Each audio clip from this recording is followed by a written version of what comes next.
जय हिंद बच्चों, आप सभी का अपने YouTube चैनल नमो भारत टीचमेंट में हार्दिक स्वागत और अभिनंदन करता हूं। और हम सब जो है कल की क्लास में कक्षा 10 गणित पर्सनली 1.1 के उदाहरण नंबर 1 कर चुके थे और इसके इंट्रोडक्शन मतलब इनके बारे में चर्चा कर चुके थे कि वास्तविक संख्याएं होते क्या हैं, ये सब पढ़ चुके थे। तो आज की इस क्लास में हम सब उदाहरण नंबर 2 देखेंगे। आइए उदाहरण नंबर 2 क्या कह रहा है, यहाँ पर इसको हम देखते हैं।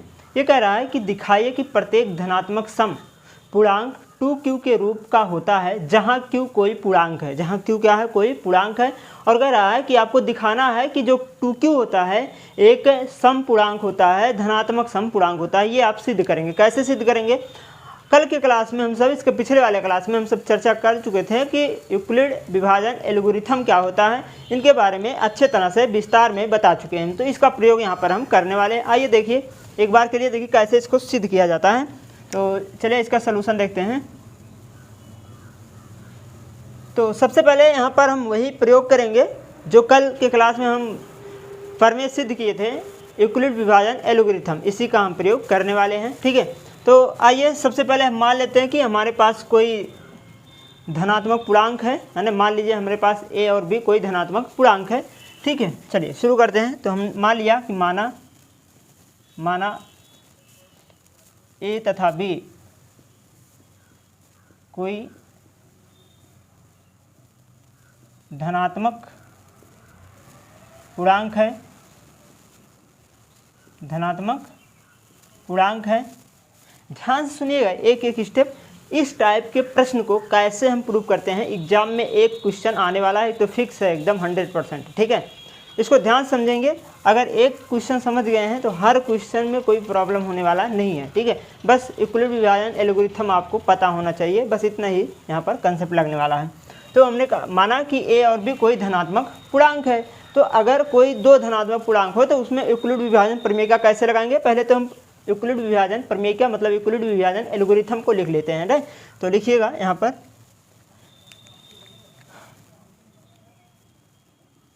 यूक्लिड विभाजन एल्गोरिथम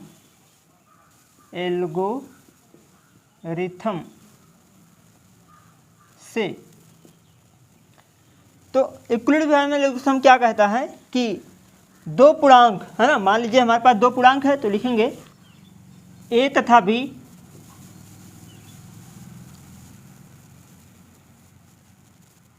धनात्मक पूर्णांक दिए होने पर ऐसी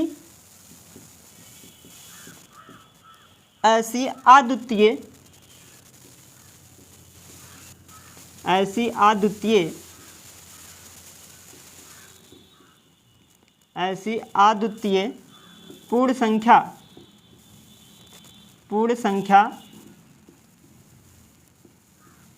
Q तथा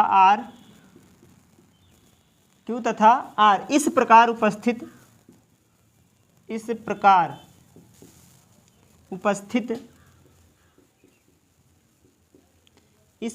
उपस्थित हैं कि या होते हैं, इस प्रकार उपस्थित होते हैं कि या हैं कि b बराबर a बराबर जो होता है, ये पूर्णांक जो है a है ना, a बराबर होता है bq प्लस r है ना, bq प्लस r, जहाँ 0 से बराबर होगा या 0 से बड़ा होगा r, लेकिन ये b से छोटा होगा, है ना। ये बात कल के ही एक क्लास में बता दिए थे कि यूक्लिड विभाजन एल्गोरिथम क्या होता है। यूक्लिड विभाजन एल्गोरिथम क्या होता है, जैसे मान लीजिए हमारे पास a और b कोई दो धनात्मक पूर्णांक है, कोई दो धनात्मक पूर्णांक दिए होने पर ऐसी अद्वितीय पूर्ण संख्या Q और R इस प्रकार उपस्थित हैं कि या उपस्थित रहेंगे कि a बराबर BQ प्लस R होता है, और जहां R जो है 0 से लेकर B के बीच का मान होता है, 0 से लेकर B के b तक का मान होता है, ये r, ठीक है। अच्छा, अब यहाँ अगर बात करें तो r क्या है ये सभी को पता है ना। r क्या है, b क्या होता है, a क्या होता है, a क्या होता है, ये भाज्य होता है, a भाज्य होता है, b क्या होता है, सॉरी हाँ, a क्या होता है, भाज्य होता है, और b क्या होता है, भाजक होता है, और q क्या होता है, भागफल होता है, भागफल, और r क्या होता है, ये शेषफल होता है, शेषफल, ठीक है। ये जो है चीज़ें हम कल की क्लास में सब चर्चा कर चुके थे। तो a भाज्य है, b भाजक है, q भागफल है, और r शेषफल है। तो हम a बराबर क्या लिखते हैं, भाज्य बराबर लिखते हैं भागफल गुणे से भागफल गुणे भाजक और प्लस शेषफल, इस रूप में हम इसको व्यक्त करते हैं, ठीक है। तो जो r की वैल्यू होगा, जो हमेशा शेषफल होता है, वो हमेशा जो है 0 से लेकर b के बीच का वैल्यू होता है ना। जैसे ध्यान से सुनिएगा एक चीज़, जैसे अगर हम किसी संख्या में भाग कर रहे हैं, जैसे 2 से हमने भाग किया 4 में, तो कहोगे 2 दूनी 4 बार हो जाएगा, ये 2 बार जाएगा है ना, शेषफल कितना आएगा, 0 आएगा। तो ये जो होता है, ये a होता है, और ये क्या है, b है, और ये क्या है, q है। तो हमेशा जो है r की जो वैल्यू होता है वो 0 से लेकर b के बीच में होता है। देखो ये r है, ये क्या है, आपका r है। जो r की वैल्यू है वो किससे, देखो b से क्या है, हमेशा छोटा रहेगा। b कहाँ है ना, b यहाँ है, ये हमेशा इससे छोटा आएगा। इस भाजक के बराबर कभी शेषफल नहीं आता है, ना उससे बड़ा आ पाएगा, सिर्फ उससे छोटा ही हमेशा होता है, ठीक।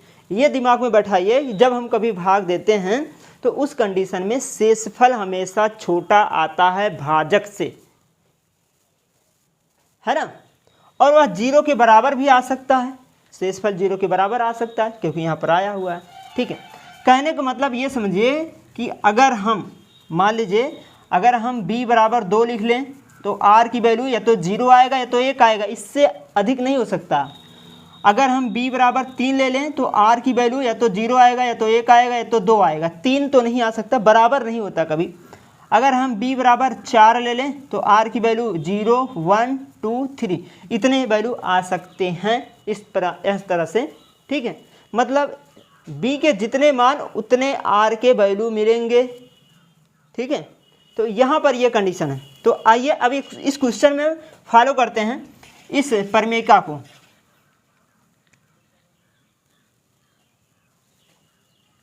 तो चलिए लिखते हैं। अब अपने पास a, देखिए यहाँ b बराबर क्या है, अब a तथा b बराबर, यहाँ से देखो b क्या मिला, क्योंकि b कहाँ से मिलेगा, ये देखिए यही लिखा है क्या, 2q लिखा गया है, 2q है ना, और यहाँ क्या लिखा है, bq। तो ये q का जो गुणांक होता है, ऐसा कह दें, जो q का गुणांक होता है वही यहाँ पर b का वैल्यू होता है। तो b बराबर कितना मिला, 2, क्योंकि यहाँ पर लिखा 2q और हमने लिखा है a बराबर bq प्लस r। इसका मतलब ये किसकी वैल्यू हो गया, b बराबर 2 का मान हो गया, b बराबर 2 हो गया। तो यहाँ से हमको मिला a तो आपका पूर्णांक संख्या है और हमने b बराबर क्या निकाला, 2 निकाला, है ना। तो a तथा b बराबर 2 होने पर ऐसे लिख दें, होने पर r इस प्रकार उपस्थित होगा, r तथा q ऐसे लिख दे रहे हैं, q तथा r इस प्रकार उपस्थित होंगे,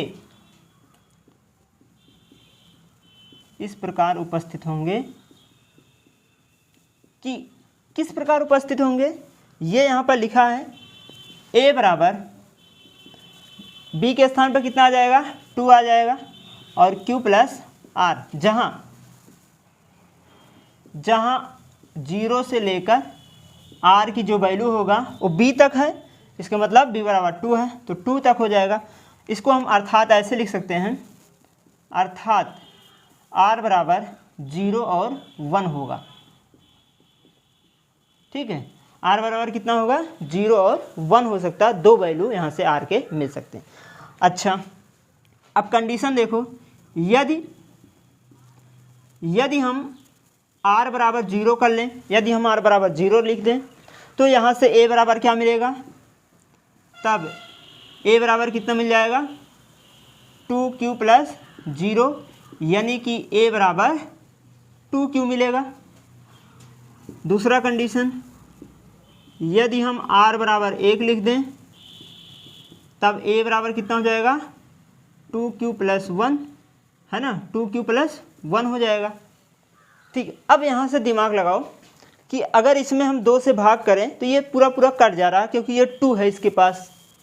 अगर इसमें हम 2 से भाग करें, अगर इसमें हम 2 से भाग करें तो ये नहीं कटेगा क्योंकि इसके पास 1 होता। अगर यही देखो, अगर इस तरह से होता 2q प्लस 2 होता, 2q प्लस 2, तो हम 2 कॉमन निकाल कर 2q प्लस 1 लिख देते हैं और तब 2 से अगर भाग करते हैं ये कट जाता। तो इस तरीके से तो है नहीं, तो कहने का मतलब ये 2 से विभाज्य है और ये 2 से विभाज्य नहीं है। तो वह संख्याएं जो 2 से विभाज्य होते हैं उन्हें सम संख्या कहते हैं, और वह संख्याएं जो 2 से विभाज्य नहीं होते हैं उन्हें हम विषम संख्या कहते हैं। तो ये संख्या क्या है, 2 से विभाज्य है और ये 2 से विभाज्य नहीं है। ठीक है, तो कहने का मतलब यहाँ पर सम संख्या क्या मिला आपको, ये मिला। ठीक है, तो यहाँ पर लिख लेंगे कि r बराबर 0 पर a बराबर 2q कैसा है, सम है, सम है, तथा b बराबर r बराबर 1 पर a बराबर 2q प्लस r विषम है, विषम धन पूर्णांक है, विषम धन पूर्णांक संख्या है, संख्या। बस डायरेक्ट लिख दीजिए, है ना। इतना समझ में आया? बताओ कितना सिंपल है। बस आपको ये प्रमेय याद करना है, यहाँ से b की वैल्यू निकाल लो, फिर इसमें रख लो, है ना। फिर जो वैल्यू आए r का, वहाँ से कई मान निकल जाएंगे। अब चेक कर लेंगे कौन 2 से विभाज्य है, कौन 2 से विभाज्य नहीं है, तो सम और विषम को क्लियर हो जाएगा। क्लियर? तो ये था आपका उदाहरण नंबर 2। चलिए अगला उदाहरण देखते हैं जो कि इसी बेस पर है, उदाहरण नंबर 3। तो अगला उदाहरण है बच्चों उदाहरण नंबर 3। ये कह रहा है कि दिखाइए कि एक धनात्मक विषम पूर्णांक 4q प्लस 1 या 4q प्लस 3 रूप का होता है जहाँ q एक पूर्णांक है। यहाँ पर विषम पूर्णांक बताना है कि इस रूप का एक विषम पूर्णांक होते हैं। ठीक है, अभी अभी प्रश्न किए हैं, उसी के तौर पर इसको भी सॉल्व करेंगे। पहले मान लिया हमने पास a तथा b कोई धनात्मक पूर्णांक है ना, और यहाँ पर हमने यूक्लिड विभाजन एल्गोरिथम का प्रयोग कर लिया कि a तथा b धनात्मक पूर्णांक दिए होने पर ऐसी अद्वितीय पूर्ण संख्या q तथा r इस प्रकार उपस्थित हैं कि a बराबर bq प्लस r, जहाँ r की वैल्यू 0 के बराबर होगा, है ना। r की वैल्यू क्या होगा, 0 लेस इक्वल r और लेस b के होगा। ठीक है, तो मतलब ये r की वैल्यू 0 से बड़ा होगा, है ना, 0 से बड़ा होगा लेकिन b से छोटा होगा। तो यहाँ से ये सभी है। अब बात करते हैं कि हमारे पास a क्या है। अब a तथा b बराबर कितना मिला आपको, यहाँ देखिए b बराबर कितना मिला, 4 मिला, क्योंकि जब इससे तुलना कराओगे 4q प्लस 1 से, है ना, bq प्लस r का जब तुलना कराओगे तो b बराबर क्या मिलेगा, 4 मिलेगा। ठीक है, तो यहाँ से b बराबर क्या मिला, 4। तो a तथा b बराबर 4 होने पर, धन पूर्णांक होने पर, धन पूर्णांक, है ना, धन पूर्णांक होने पर q और r इस प्रकार उपस्थित होंगे। डायरेक्ट लिख रहे हैं हम, है ना, q तथा r इस प्रकार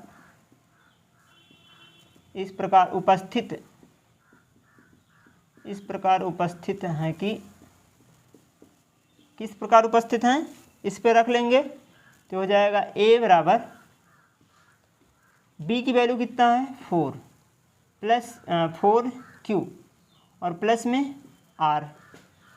ठीक, जहाँ r क्या होगा, जहाँ r कैसा होगा, 0 से लेकर कहाँ तक होगा, बी तक, मतलब बी की वैल्यू कितना है 4 है, 4 तक।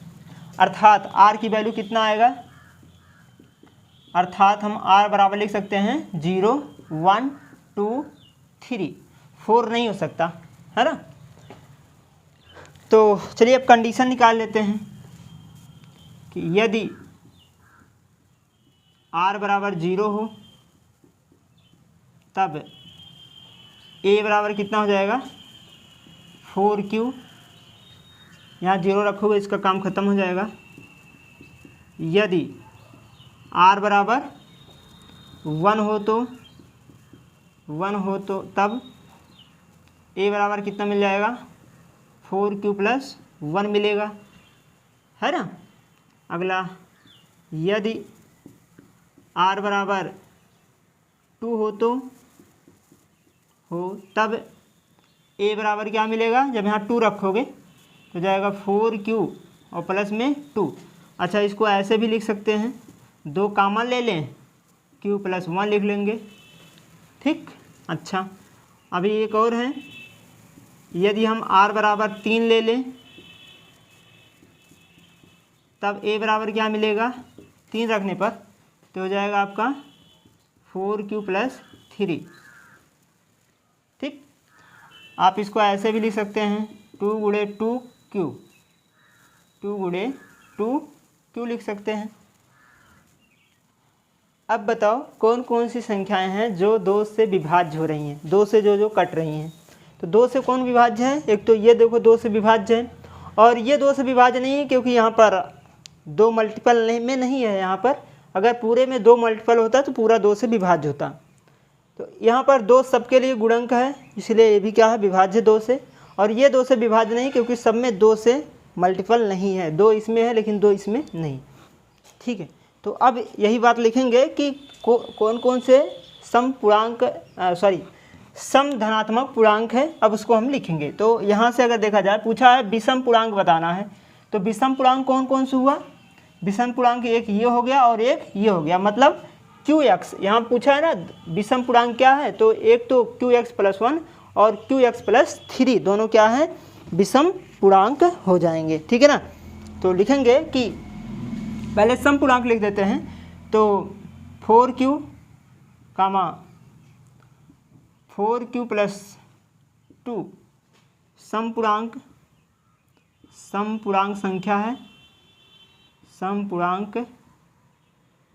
संख्या है तथा 4q + 1 4q + 3 विषम पूर्णांक संख्या है, विषम पूर्णांक संख्या है। क्लियर बात इतना। तो ये सम पूर्णांक हो गया और ये विषम पूर्णांक हो गया, ठीक। इस प्रकार से हम इसको कर ले जाएंगे। सभी इस टाइप के बहुत सारे प्रश्न आएंगे और उसको कर सकते हैं अगर आप समझ गए हैं तो। केवल एक प्रश्न समझने की देरी होती है, एक प्रश्न अगर समझ जाते हैं तो सभी प्रश्न आप इस टाइप के कर सकते हैं, जो कि एक क्वेश्चन एग्जाम में ज़रूर से ज़रूर पूछा जाता है। तो चलिए ये था आपका उदाहरण नंबर 3। अब हम सब अगला उदाहरण देते हैं, उदाहरण नंबर 4। तो अगला प्रश्न है, प्रश्न संख्या जो है इसका उदाहरण नंबर 4।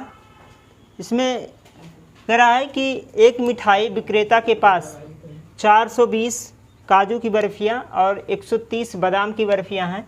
कह रहा है वह इसकी ऐसी ढेरियाँ बनाना चाहती है कि प्रत्येक ढेरी में बर्फियों की संख्या समान रहे तथा ये ढेरियाँ बर्फ़ी की प्रात में न्यूनतम स्थान घेरे। इस प्रकार के लिए प्रत्येक ढेरी में कितनी बर्फियाँ रखी जा सकती हैं, ठीक है। अगर देखो यहाँ पर अगर न्यूनतम की बात किया है, यहाँ कह रहा है कि न्यूनतम स्थान घेरे, कहने का मतलब आपको यहाँ पर मासा निकालना है ना। जो लासा होता है वो अधिकतम के लिए होता है और न्यूनतम के लिए मासा निकालते हैं। तो यहाँ पर क्या करेंगे, हम मासा निकालेंगे इस प्रश्न में। तो यहाँ पर 2 संख्या दे रखा है, एक तो 420 दिया है, एक तो 130 है। तो यहाँ पर हम यूक्लिड विभाजन एल्गोरिथम का प्रयोग करके हम मासा ज्ञात करेंगे। वही जो आपका मासा आएगा वहीं पर आपको पता चल जाएगा कि प्रत्येक ढेरी में कितनी बर्फियाँ रखी जा सकती है। जितना मासा आएगा उस लाइन में, उस पंक्ति में कितनी बर्फियाँ हम रख सकते हैं उस ढेरी में, आपको पता चल जाएगा। तो चलिए शुरू करते हैं। तो सबसे पहले यहाँ पर संख्या देखेंगे कि हमारे पास कितनी कितनी बर्फियाँ हैं। तो हमारे पास जो है 420 काजू की बर्फियाँ हैं और 130 बादाम की बर्फियाँ हैं। तो यहाँ पर लिखेंगे कि काजू की बर्फ़ी, काजू की जो बर्फियाँ हैं वो है 420 तथा बादाम की जो है बादाम की बर्फियाँ 130 है। तो हमको दो संख्या दे रखा है। अब यहाँ पर हम प्रयोग करेंगे यूक्लिड विभाजन एल्गोरिथम का, ठीक है। तो इसके लिए क्या होता है, पहला कंडीशन है ना कि देखेंगे कि पूर्णांक संख्या धन पूर्णांक संख्या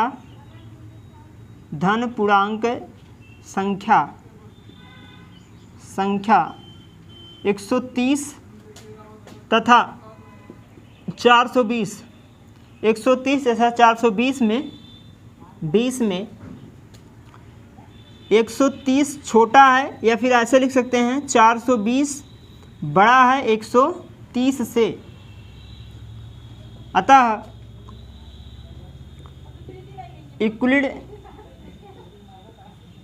यूक्लिड विभाजन एल्गोरिथम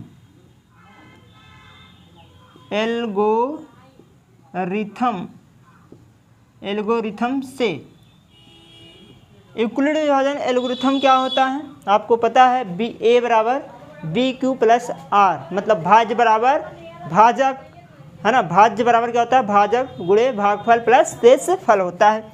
तो यूक्लिड विभाजन का प्रयोग करेंगे। तो यूक्लिड विभाजन का प्रयोग करने के लिए सबसे पहले देखो इसका हम भाग करेंगे, मतलब 130 में 140 से भाग लगाएंगे। देखो ध्यान से।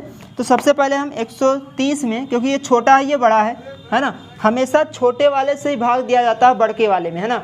छोटे वाले से भाग करते हैं बड़के वाले में, है ना, तब जाके पूरा वो भाग जा पाता है। तो क्या करेंगे हम 130 से भाग करेंगे 420 में, है ना।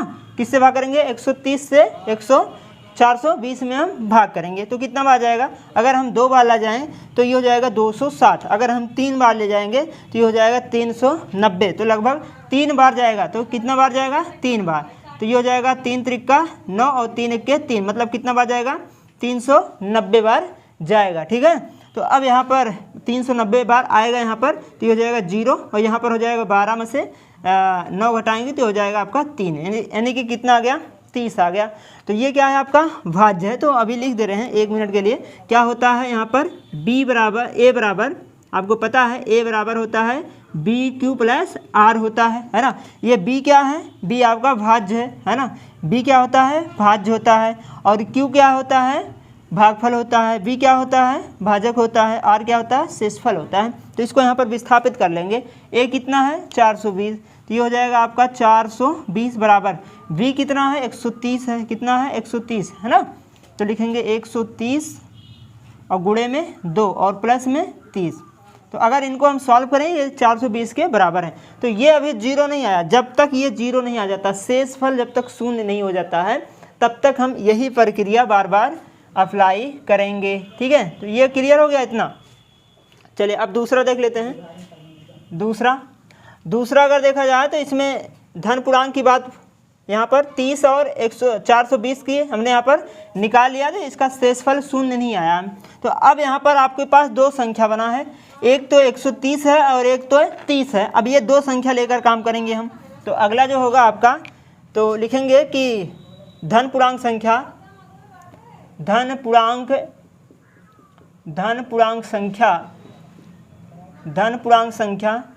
130 तथा 30 में, 130 तथा 30 में अगर देखा जाए तो 130 जो है बड़ा है किससे, 30 से, है ना। अतः एल्गोरिथम यूक्लिड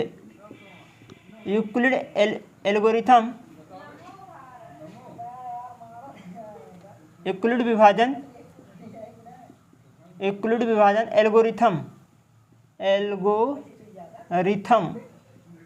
इक्विलिब्रियम विभाजन एल्गोरिथम से, है ना। फिर एक बार हम इसको भाग करेंगे, ये जो भाग किए हो इसको हम ब्रैकेट में लिख लेंगे इस प्रकार से।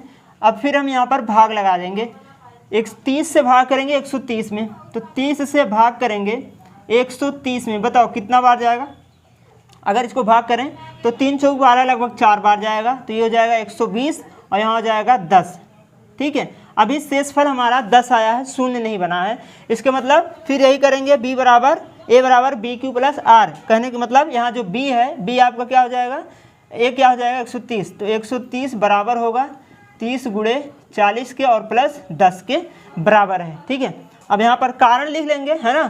तो यहाँ पर लिखेंगे कि यहाँ पर एक बार के लिए लिख लेंगे, क्योंकि शेषफल, क्योंकि r नॉट इक्वल टू 0, ऐसे लिख दे रहे हैं, r शून्य के बराबर नहीं है, अतः हम इसका प्रयोग करेंगे। तो अब फिर अगला लिखेंगे कि यहाँ से धन पूर्णांक संख्या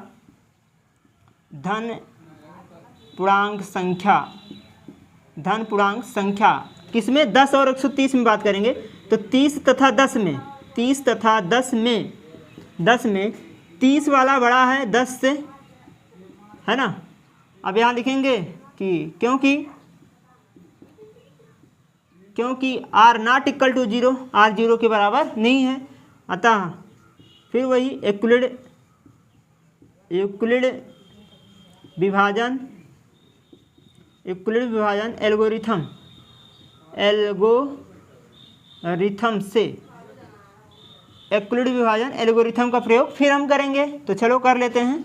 तो भाग करेंगे, किस में भाग करेंगे, 10 का 30 से, 10 से भाग करेंगे किसमें, 30 में, तो 10 3 30 बार, 30 आया, पूरा विभाजित हो गया, यानी कि शून्य आ गया, घटाने के बाद यहाँ पर शून्य आ गया, यानी कि आपका शेषफल कितना आ गया, शून्य आ गया। तो अब यहाँ पर देखा जाए कि जो आपका 30 है वो बराबर है 10 गुणे 30 प्लस 0 की, यानी कि शेषफल शून्य मिल गया।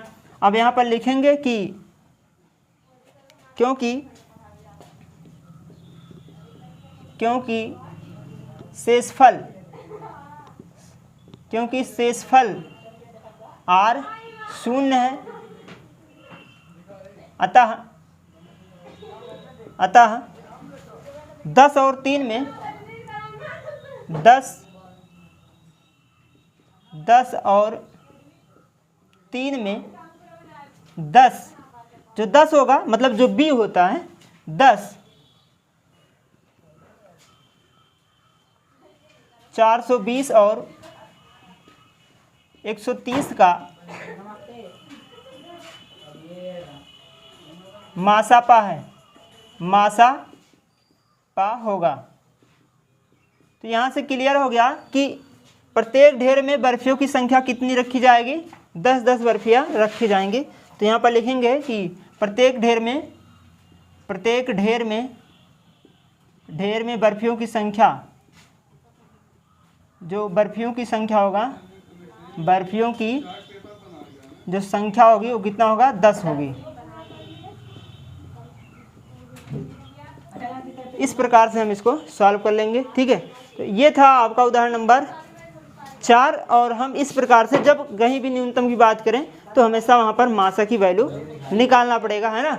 तो यूक्लिड विभाजन से हम इस प्रकार से हम इसको ज्ञात करेंगे कि इसका मासा कैसे होगा, और जो मासा आएगा वही हमारा क्या हो जाएगा, बर्फियों की, एक ढेर में बर्फियों की संख्या कितनी है, तो कितनी आई, 10 आई, मासा निकाल कर, है ना। तो आप इसको डायरेक्ट अगर करेंगे तब भी 10 ही आएगा, अगर इसका मासा निकालें, है ना, 130 का और 420 का, तो तब भी 10 ही आएगा। लेकिन यहाँ पर आपको यूक्लिड विभाजन से निकालना है, इसलिए हमने यहाँ पर ये प्रक्रिया पूरा कंप्लीट करना पड़ेगा। ठीक है, तो चलिए ये था आपका उदाहरण नंबर 4। तो आज की क्लास बस यहीं तक। अगले क्लास में हम सब अगला यहाँ से पर्सनली शुरू करेंगे, पर्सनली 1.1 के सवाल को। ठीक है, क्लास अच्छा लगा लाइक सब्सक्राइब और शेयर जरूर करिएगा। जय हिंद बच्चों, धन्यवाद।